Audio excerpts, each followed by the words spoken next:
তো দেখতে পাচ্ছেন আমাদের এটা টাঙ্গাইলে অলওয়া জমিদার বাড়ি। তো এখানে ঘুরে ঘুরে সব দেখলাম, আপনাদেরকেও দেখাইলাম। যারা আমাদের আগের ভিডিও দেখেছেন তারা অবশ্যই দেখেছেন যে আমি কি কি দেখিয়েছি। এখানে একজন লোক দেখতে পাচ্ছি, দেখি ওনার সাথে কথা বলি। উনি এখানে কেন বসে আছে? আপনি এখানে কেন বসে আছেন? আমি এইখানেই থাকি রে বাবা। ও আচ্ছা আচ্ছা, উনি এখানেই থাকে।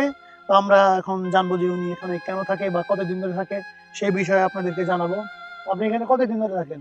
আমি এইখানে কতদিন ধরে থাকি আমার সঠিক মনে নাই। আমি অনেক দিন ধরেই থাকি এইখানে। ও আচ্ছা আচ্ছা আচ্ছা।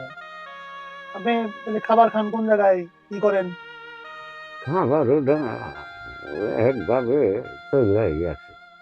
যাই হোক, আপনারা দেখতে পারলেন যে একজন মানুষ এখানে সবসময় থাকে। আপনি এখানে কি জন্য থাকেন? এটা কি পাহারা দেন আপনি? না, পাহাড় দেই না, এমনি থাকি, এমনি এখানে থাকতে ও ভালো আচ্ছা লাগে আচ্ছা তাই। আচ্ছা, আপনার এমনি ঘর বাড়ি নাই সেই জন্য নাকি? হ্যাঁ হ্যাঁ হ্যাঁ। ও, বুঝতে পারছি। যাই হোক, আপনি তো তো লুঙ্গি পরেই, লুঙ্গি দিয়ে নিজেরাই করে রাখছেন শীতের মধ্যে। যাই হোক, আপনারা থাকেন। আপনার এই খাওয়ানোর ব্যবস্থা করে কি আপনি খাবেন? খাওয়ানোর ব্যবস্থা করলে খাওয়া যায়। আচ্ছা ঠিক আছে। যেহেতু আমি কিছু নিয়ে আসি নাই, এমনি দেখার জন্য আসছিলাম পরিত্যক্ত, সেই জন্য ওনাকে আমি কিছু দিতে পারলাম না। তো এখনই আমি আবার যাব দোকানে, দোকান থেকে কিছু এনে ওনাকে খাওয়াবো। তো সবাই ভালো থাকবেন, সুস্থ থাকবেন।